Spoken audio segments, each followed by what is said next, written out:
దేవుని మాట అనే కార్యక్రమానికి ప్రతి ఒక్కరిని ప్రేమపూర్వకంగా ఆహ్వానిస్తూ ఉన్నానండి. దేవుని పెట్ట ప్రతి ఒక్కరికి వందనాలు. సిస్ లత యూట్యూబ్ ఛానల్ని సబ్స్క్రైబ్ చేయండి, లైక్ చేయండి, షేర్ చేయండి. మీ ప్రేయర్ రిక్వెస్ట్లు కామెంట్ రూపాన తెలియచేయండి. ఈరోజు దేవుడు వాగ్దానం ద్వారా ఏమి మాట్లాడిన ఉన్నారో మనము చూద్దామండి. లేవియా కాండము 26వ అధ్యాయము 6వ వచనము.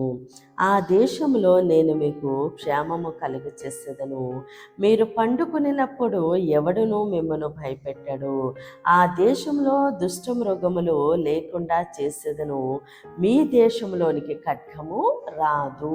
ఆమేన్. దేవుడి రోజు మనతో మాట్లాడుచున్న ఆయన మంచి మాట, నేను మీకు క్షేమము కలుగు చేసేదను.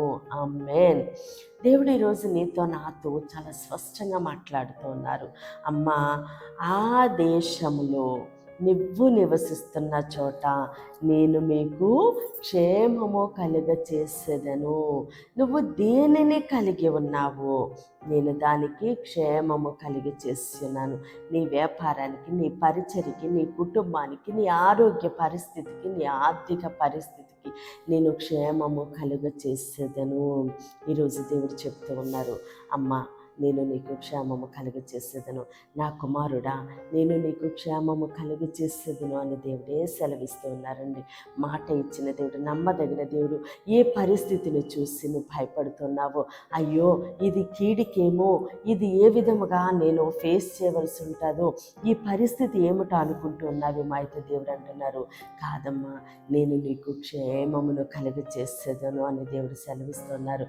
మనము దేనిని కలిగి ఉన్నామో దానికి దేవుడు క్షేమము కలుగ చేస్తున్నారు. మనం ఎక్కడ నివసిస్తున్నామో అక్కడ దేవుడు మనకి క్షేమాన్ని కలుగ చేస్తూ ఉన్నారు. కాబట్టి సమస్త ఘనత, మహిమ, ప్రభావాలు మనము దేవునికే చెల్లిందామండి. కొద్ది మాటలు దేవుడు మన వెనుకల్లో దీవించి ఆశీర్వదించునుగాక. ఆమేన్. ప్రేర్ చేసుకుందామండి. అందరూ కన్నులు మూసుకుని ప్రేయర్లు ఏకీభవించండి. మహోన్నతుడ, మహాగణుడ, పరిశుద్ధుడానికి స్తోత్రాలు, వందనాలు తండ్రి. ఇచ్చిన వాగ్దానం మా జీవితంలో నూరెంతలుగా ఫలించునుగాక. దైవజనులు, వారి కుటుంబాలు, సంఘాలు, పరిచర్యలు యేసు నామములని దీవించబడునుగాక. యెరూషలేముకి యేసు నామములో క్షేమము కలుగునుగాక. ఈరోజు పుట్టినరోజు, పెళ్లి రోజు జరుపుకున్న ప్రతి ఒక్కరికి సంవత్సరం ఒక ఆశీర్వాదకరముగా ఉండునుగాక. అనారోగ్యంతో ఉన్న బిడ్డలకి యేసు నామములో సంపూర్ణ స్వస్థత, విడుదల కలుగునుగాక. వివాహాలు కావలసిన బిడ్డలకి యేసు నామములో ఘనమైన వివాహములు జరుగునుగాక. మూయబడిన ప్రతి గర్భము యేసు నామములోనే తెరవబడునుగాక.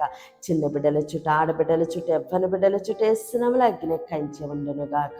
దేవుని మాట అనే పరిచర్యలో పాలిభాగస్తులే భారము కలిగి ప్రార్థన చేసిన ప్రతి ఒక్కరిని దేవుడు బహుగా దీవించి ఆశీర్వదించునుగాక. ఆమేన్, ఆమేన్, ఆమేన్. దేవుడు మిమ్మల్ని, మీ కుటుంబాన్ని దీవించి ఆశీర్వదించునుగాక. ఆమేన్.